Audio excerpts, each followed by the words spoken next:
बिस्मिल्लाहिर्रहमानिर्रहीम। अस्सलामु अलैकुम स्टूडेंट्स। तो इससे पिछले लेक्चर में हमने बात की थी क्वेश्चन नंबर 11 और क्वेश्चन नंबर 12 की। क्वेश्चन नंबर 11 और क्वेश्चन नंबर 12 हमने हल किए थे पिछले लेक्चर के अंदर। अब हम क्वेश्चन नंबर 13, 14, 15 और 16 को आज हम इस लेक्चर के अंदर सॉल्व करेंगे।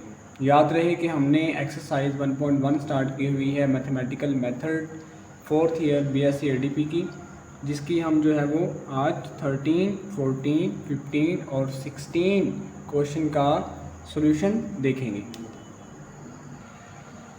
क्वेश्चन नंबर 13 देखते हैं। क्वेश्चन नंबर 13 की स्टेटमेंट कुछ यूँ है, prove analytically for complex number z1 z2 z1 mode minus z2 mode का होल मोड ये लेस देन इक्वल टू है z1 प्लस z2 मोड के, और ये लेस देन इक्वल टू है z1 mode plus z2 mode का अगर हम अलग अलग मोड करते हैं। अच्छा, कुछ चीज़ें हैं जो आपको जो है वो इस लेक्चर से पहले आपको पता होनी चाहिए कि फ़र्ज़ करें हमारे पास जो है वो एक कॉम्प्लेक्स नंबर है, ये वाला, ये हमारे पास एक कॉम्प्लेक्स नंबर दिया गया है z is equal to a plus iota b, या हम कह लेते हैं z is equal to x plus iota y। अगर हम इसका मोड करते हैं तो मोड इसका आ जाएगा x पहली रकम का स्केयर और प्लस में दूसरी रकम का स्केयर, ये आ गया हमारे पास जो है वो z मोड। और r हमारे पास क्या होता है, r का फॉर्मूला भी यही होता है x स्केयर प्लस में y स्केयर। तो बेसिकली ये दोनों सेम हैं, तो हम r को बराबर लिख सकते हैं z मोड के बराबर। तो अब हमने ये याद रखना है कि जो r होगा वो z मोड के क्या होगा, इक्वल हुआ करेगा। चलिए स्टार्ट करते हैं। तो सबसे पहले इसको हल करने के दो मेथड हैं। पहला मेथड ये है कि आप इसको जो है वो पोलर फॉर्म इसकी मदद से हल कर सकते हैं, और इसको जो है वो कोऑर्डिनेट जो हमारे पास एक्स वाई प्लेन है, एक्स वाई कोऑर्डिनेट है, उसकी मदद से इसको कार्टेशियन जो हमारे पास नंबर्स हैं उनकी मदद से हम इसको सॉल्व कर सकते हैं। तो पहले हम क्या करते हैं, इस चीज़ को जो है वो इस चीज़ के इक्वल एंड लेस देन साबित करते हैं। पहले इस चीज़ को हम इसके बराबर साबित करेंगे, फिर हम इसके बराबर, उसके बाद हम इस पे आएंगे। तो सबसे पहले हम इसको और इसको हल करते हैं। ले जी, मैं सबसे पहले क्या करता हूँ, लेट कर लेते हैं हम लेट कर लेते हैं कि हमारे पास जो कॉम्प्लेक्स नंबर्स की जो पोलर फॉर्म होती है वो कुछ यूँ होती है, z इज़ इक्वल टू, पिछले लेक्चर्स के अंदर मैं आपको निकाल के दे चुका हूँ, लेकिन मैं अब दोबारा आपको बता रहा हूँ कि जो कॉम्प्लेक्स नंबर्स की जो पोलर फॉर्म होती है वो ये होती है r cos theta plus iota sine of theta. ये हमारे पास किसी भी कॉम्प्लेक्स नंबर की जो है वो पोलर फॉर्म होती है। तो यहाँ पे हमें नज़र आ रहा है कि हमें z1 और z2 दो कॉम्प्लेक्स नंबर हमारे पास गिवन है।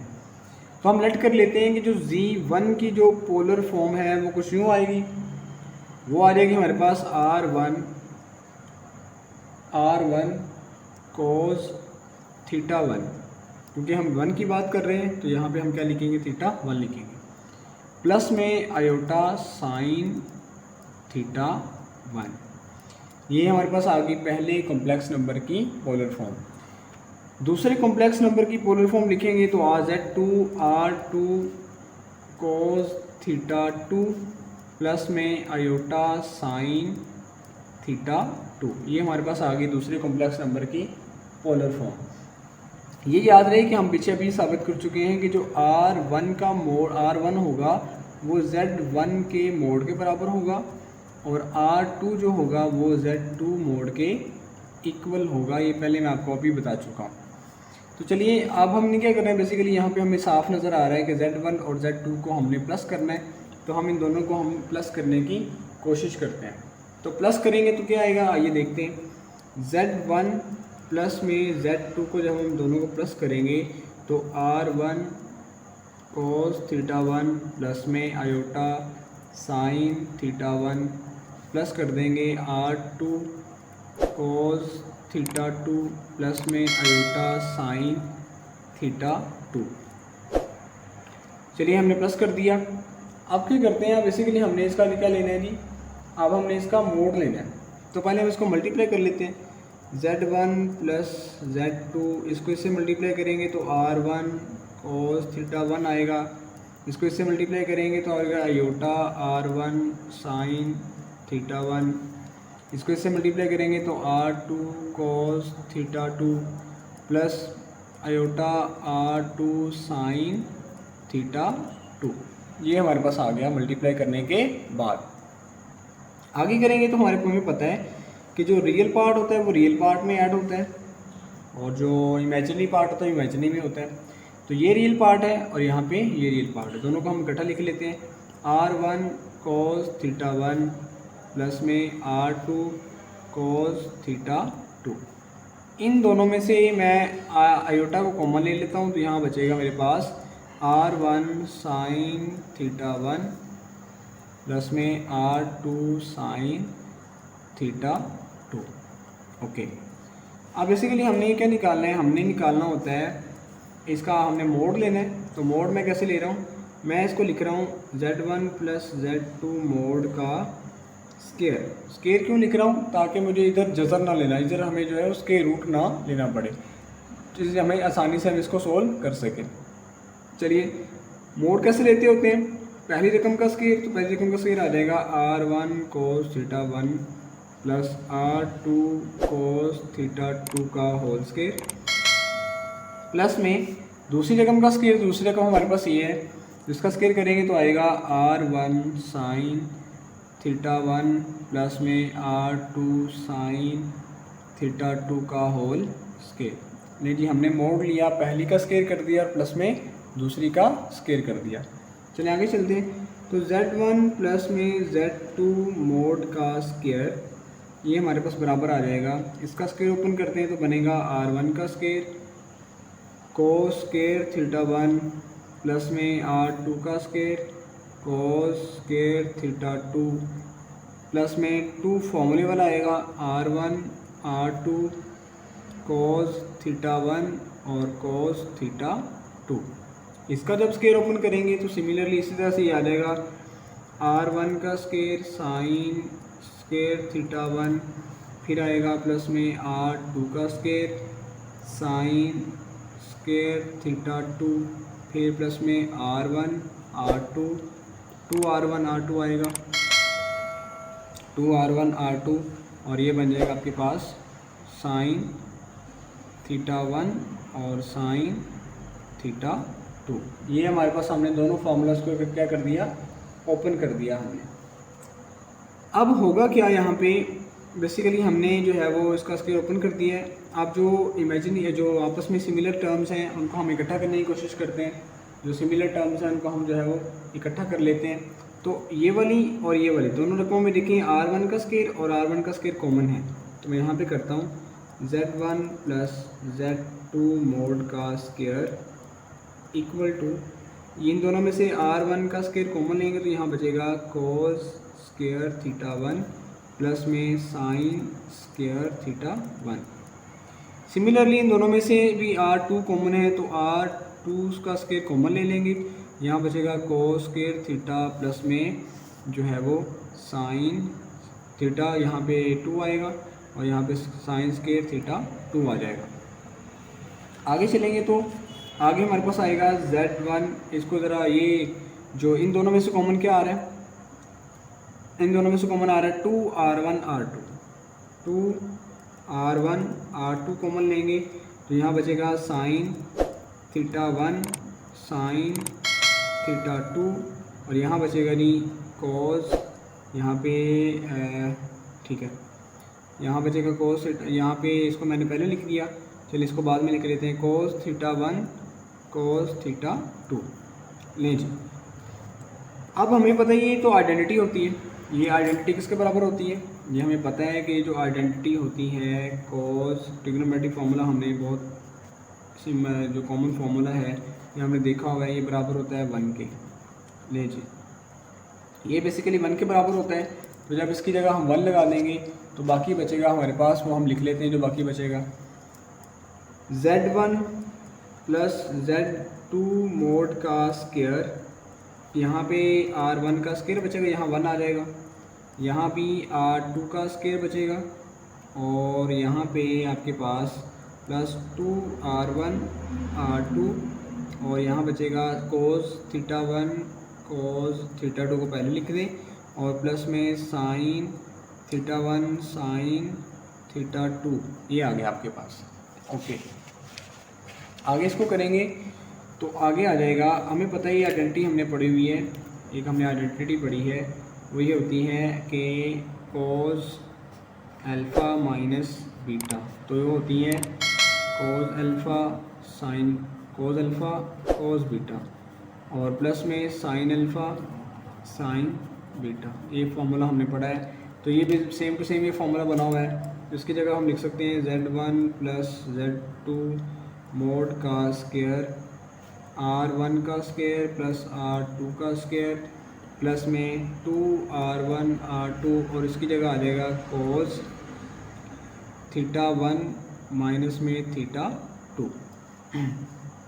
ओके, अब देखें इसको हमें ये जो चीज़ है, ये वाली चीज़, ये जो कोस हमें पता है, जो कोस होता है वो basically less than equal to 1 होता है। ये बेसिकली कोस की जो भी वैल्यू आएगी वो लेस देन इक्वल टू 1 आएगा, यानी कि हमेशा 1 से छोटी ही आएगी। तो हम जब इसकी जगह इसको ख़त्म करेंगे तो इस जो इक्वल का साइन है इसको हटाकर हम क्या लगा देंगे, हम लेस देन और इक्वल का साइन लगा देंगे। z1 प्लस z2 मोड का स्क्वायर, इसकी जगह हम लेस देन इक्वल टू लगा देंगे और इसको ख़त्म कर देंगे और यहाँ बचेगा r1 square plus r2 square plus में 2r1 r2। ये फार्मूला है a प्लस b का होल स्क्वायर। तो इसको जब हम करेंगे तो ये आ जाएगा आपके पास लेस देन इक्वल टू, या बनेगा r1 प्लस r2 का होल स्क्वायर। ओके, अब दोनों साइड पे क्या लेंगे, स्क्वायर रूट करेंगे तो बचेगा यहाँ पे z1 प्लस z2 का मोड, ये बचेगा z1 प्लस z2 का मोड बचेगा। हमारे पास आ जाएगा r1 प्लस r2। लेकिन हम ऊपर डिसाइड कर चुके हैं सबसे पहले कि जो r1 है वो z1 के मोड के बराबर है और r2 z2 मोड के बराबर है। तो हम इसकी जगह पर हम लिख सकते हैं, इसकी जगह हम ये भी लगा सकते हैं कि z1 प्लस z2 का whole mod less than equal to आ जाएगा, इसकी जगह पर z1 का मोड आ जाएगा और प्लस में इसकी जगह आ जाएगा z2 का मोड।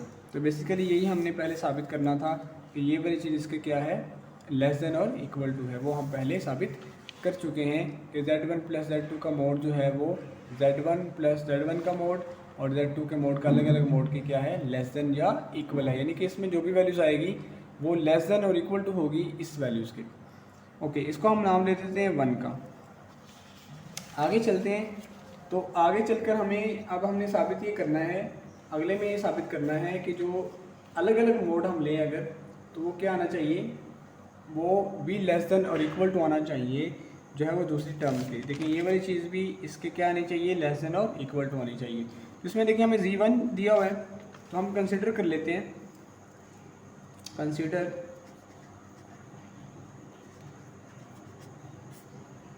हम कर लेते हैं z1 को। कंसिडर हम कर लेते हैं कि जो z1 है हमारे पास, z1 का जो मोड है वो इक्वल टू है z1 का मोड प्लस में z2 का मोड, ये चीज़, और माइनस भी कर देते हैं हम, जो प्लस करके माइनस कर देते हैं z2 का मोड। z2 के मोड को हम जो है वो इसमें ऐड और सब्ट्रैक्ट कर देते हैं दोनों को। हमने इसको जमा भी कर दिया और माइनस भी कर दिया। अब देखें हमने पीछे पढ़ लिया है कि जब हमारे पास हमने प्रॉपर्टी पढ़ी हुई है कि जब दो चीज़ों के ऊपर जो है वो मोड आएगा तो हम उसको अलग अलग भी अप्लाई कर सकते हैं, अलग अलग मोड उसका ले सकते हैं। तो हम क्या करते हैं, इसको z1 का मोड वैसे ही इसको हम अलग कर देते हैं, z1 प्लस z2 के ऊपर मोड अलग कर देते हैं और z-z2 के ऊपर मोड अलग कर देते हैं। अब होगा क्या, z1 हमें पता है मोड के अंदर कोई भी चीज़ लिखी हो तो वो उसे क्या कर देता है, वो तो उसे जो है वो प्लस कर देगा। जब हम अलग अलग करते हैं तो ये हमारे पास यहाँ पे क्या आता होता है, लेस देन और इक्वल टू आता है, z1 प्लस z2, और जब ये माइनस होगा तो ये मोड उसको क्या कर देगा, प्लस कर देगा। तो यहाँ पे z2 का मोड आ जाएगा, ये प्लस इधर क्या हो जाएगा, ये माइनस z1 मोड माइनस में z2 mod less than equal to z1 plus में z2 का मोड। ठीक है जी। अब ये देखें यहाँ पे कोई भी वैल्यू आएगी वो हमेशा क्या आया करेगी, इससे क्या आएगी, लेस आएगी। अब इसके ऊपर हम अगर मोड भी लगा दें, ओवरऑल मोड लगा दें, z1 माइनस z2 का मोड इसके ऊपर ओवर मोड लगा दें तो इस पर कोई फ़र्क भी नहीं पड़ेगा, क्योंकि हमें ये रिक्वायर्ड है इस क्वेश्चन के अंदर, हम इसलिए हम यहाँ पे इसको लगा सकते हैं। तो देखिए इसको हम बोल लेते हैं इक्वेशन नंबर हमारे पास जो है वो, इसको बोल लेते हैं 2। फ्रॉम 1 एंड 2 हम ये साबित कर चुके हैं कि z1 माइनस z1 का मोड z2 का मोड ओवरऑल मोड ये लेस देन इक्वल टू है z1 प्लस z2 मोड के, और ये लेस देन इक्वल टू है z1 mode separate and z2 mode separate. तो यही हमारा क्या था, क्वेश्चन नंबर 13। ये बहुत ज़्यादा इंपॉर्टेंट है एग्जामिनेशन पॉइंट ऑफ व्यू के लिहाज से। क्वेश्चन नंबर 14 स्टार्ट करते हैं। क्वेश्चन नंबर 14 में वो कहता है z1 आपको दिया हुआ है कॉम्प्लेक्स नंबर 24 प्लस 7 आयोटा दिया हुआ है, और z2 का मोड आपको दिया गया जी प्लस का 6, z2 का मोड आपको दिया गया है और एक कॉम्प्लेक्स नंबर दिया। वो कहता है find greatest and least value of z1 plus z2 mode. तो देखिए अभी हमने इसका एक सॉल्यूशन, इसका हमने जो है वो एक रिज़ल्ट साबित किया, वो ये था कि z1 का मोड माइनस में z2 का मोड और ओवरऑल मोड इसका लेंगे तो ये लेस देन इक्वल टू होगा z1 प्लस, अभी पिछले क्वेश्चन में ये हमने प्रूव किया, लेस देन इक्वल टू होगा z1 का मोड प्लस में z2 का मोड। अब देखिए इसका हमने ग्रेटेस्ट और जो है वो लीस्ट वैल्यू फाइंड करनी है, तो ये इससे छोटी है तो ये इसकी क्या होगी, लीस्ट वैल्यू, और ये इससे क्या है, बड़ी, तो ये इसकी क्या होगी, ग्रेटेस्ट वैल्यू। तो सबसे पहले हमें इसमें क्या क्या चीज़ें चाहिए, z1 का मोड चाहिए और z2 का मोड चाहिए। तो z2 का मोड है, z1 का मोड हम यहाँ पे निकालते हैं। तो z1 हमें गिवन है 27 प्लस 7 आयोटा। तो मोड का हमें पता है कैसे लेते होते हैं, मोड लेंगे तो पहली का स्केयर आएगा प्लस में दूसरी का स्केयर आएगा और स्केयर रूट आएगा। z1 का जो मोड है वो बराबर आ जाएगा 24 का जो स्केयर रूट होता है वो 576 होता है और ये 49 होता है। तो z1 का जो मोड है वो बराबर आ जाएगा आपके पास 625 और 625 का जो स्केयर रूट होता है वो होता है जी 25। ये आ गया। अब सबसे पहले निकाल लेते हैं इसकी, हम जो है वो ग्रेटेस्ट वैल्यू निकाल लेते हैं इसकी, हम सबसे पहले जो है वो ग्रेटेस्ट वैल्यू निकाल लेते हैं। तो लिखेंगे हम ग्रेटेस्ट वैल्यू, तो ग्रेटेस्ट वैल्यू के लिए किसको हम चूज़ करेंगे, ग्रेटेस्ट वैल्यू के लिए हम इसको चूज़ करेंगे। तो z1 प्लस z2 मोड की जो ग्रेटेस्ट वैल्यू है वो बराबर आ जाएगी, जो ग्रेटेस्ट वैल्यू ये आएगी z1 का मोड प्लस में z2 मोड के। तो z1 प्लस z2 मोड की जो ग्रेटेस्ट वैल्यू है, z1 का मोड क्या है, z1 का मोड है 25 और z2 का मोड क्या है जी, z2 का जो मोड है वो है 6। तो दोनों को प्लस कर देंगे तो आपके पास आंसर आ जाएगा 25 और 31। तो ये क्या आ गई, इसकी ग्रेटेस्ट वैल्यू आ गई। अब इसी तरह से हम लीस्ट वैल्यू फाइंड करते हैं। तो हम लिखते हैं जो ऊपर लीस्ट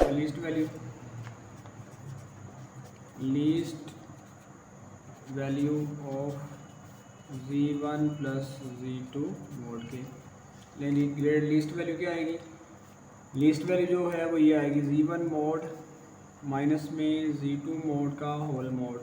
z1 का मोड है 25, z2 का मोड है 6, ओवरऑल मोड इसका जो है आंसर आएगा 19 मोड, और 19 का मोड 19 ही होता है। तो ये इसका क्या आ गया जी, आंसर आ गया। क्वेश्चन नंबर 15 से पहले आपको एक रिज़ल्ट आपको जो है वो याद होना चाहिए। फ़र्ज़ किया हमारे पास एक जो है वो नंबर है z कॉम्प्लेक्स नंबर दिया गया जो कि है x प्लस आयोटा y, और इसका हम अगर कॉन्जुगेट ले लें तो ये आएगा x माइनस आयोटा y। अब इन दोनों को मल्टीप्लाई करवा दें, z into z mod z conjugate x plus iota y और x माइनस आयोटा y। तो z into z conjugate a का स्केयर माइनस में b का square, z into z conjugate x square और ये बन जाएगा प्लस में वाई स्केयर। जब इसकी जगह पर आयोटा स्केयर की जगह -1 लगाएंगे तो प्लस आ जाएगा। और ये किसके बराबर होता है? ये तो बराबर होता है जी मोड के बराबर होता है, तो जी मोड के स्केयर के बराबर होता है, सॉरी। तो ये रिजल्ट आपने याद रखना है कि जी मोड का स्केयर आएगा तो हम जी इंटू जी बार लिख सकते हैं, और जी इंटू जी बार आएगा तो जी स्केयर हम इसको लिख सकते हैं। यानी क्वेश्चन नंबर 15 देखते हैं। क्वेश्चन नंबर 15 में वो कहता है z1 प्लस, ये हमें साबित करना है कि ये वाली जो चीज़ है ये इसके क्या है, इक्वल है।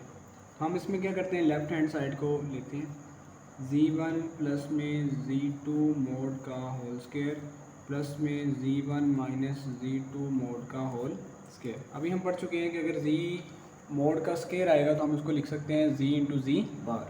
तो चलिए इसको लिखने की कोशिश करते हैं।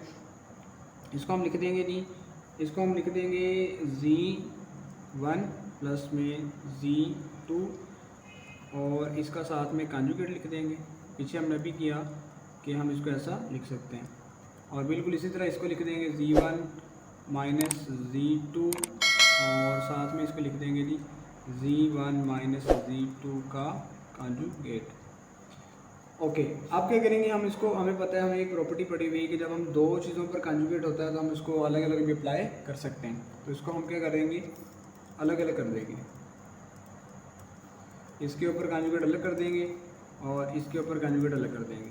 इसी तरह से इधर भी करेंगे, जो है वो इधर हम इसके ऊपर कंजुगेट अलहदा कर देंगे और इसके ऊपर जो कंजुगेट हम अलहदा कर देंगे। अगले स्टेप में क्या करेंगे, इनको मल्टीप्लाई करेंगे। z1 मल्टीप्लाई होगा z1 बार से, z1 z2 बार से मल्टीप्लाई होगा, z2 z1 बार से मल्टीप्लाई होगा, और इसी तरह से जो है वो z2 जो है वो z2 बार से मल्टीप्लाई होगा। इनको मल्टीप्लाई करवाते हैं प्लस लगा के। z1 जो है वो z1 बार से मल्टीप्लाई होगा, z1 z2 बार से मल्टीप्लाई होगा, z1 जो है वो z2 बार से मल्टीप्लाई हो गया।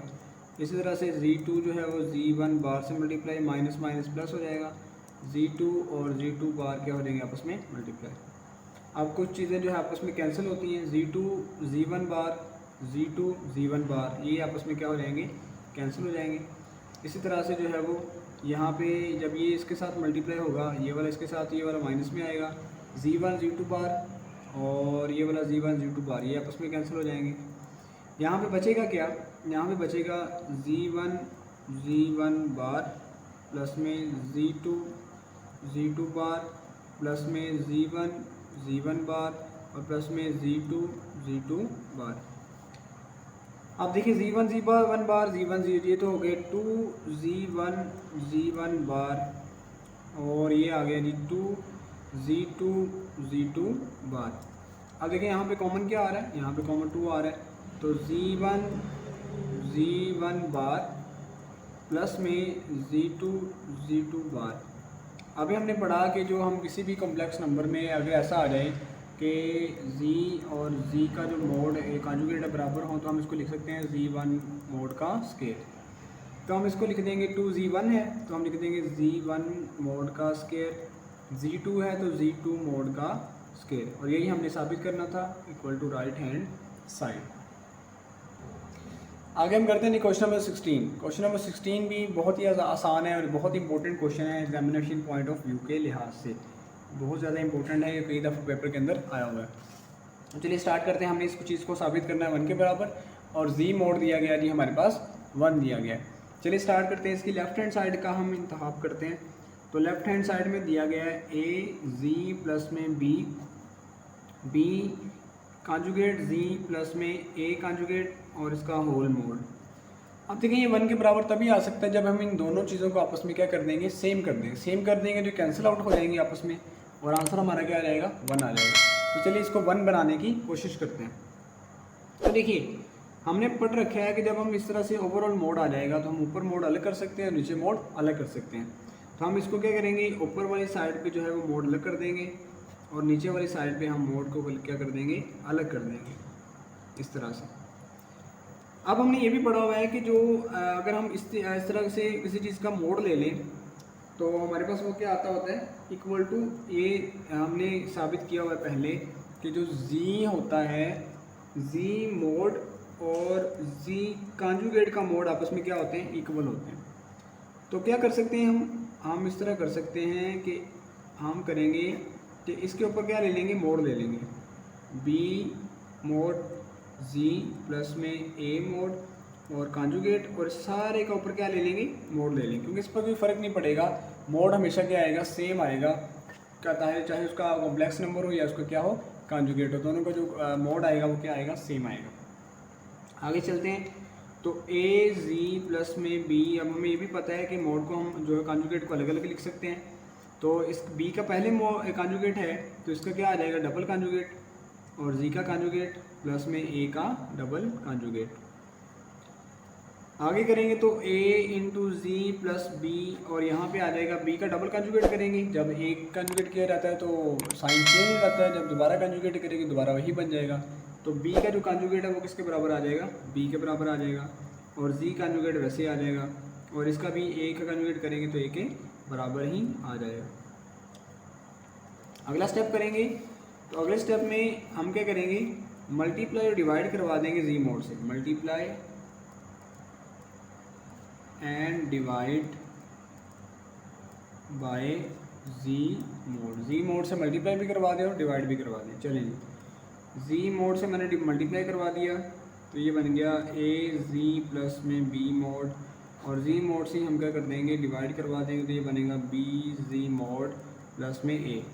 ऊपर इसकी जगह हमें गिवन है ये किसके बराबर है, 1 के, तो यहाँ पे हम क्या लगा देंगे, इसकी जगह 1 लगा देंगे, तो यहाँ 1 आ जाएगा, और ये बचेगा ए जी प्लस में बी, और नीचे आ जाएगा जी को अंदर मल्टीप्लाई करवा दें, तो मल्टीप्लाई करवाएंगे तो बनेगा बी जी इंटू जी बार प्लस में ए जी।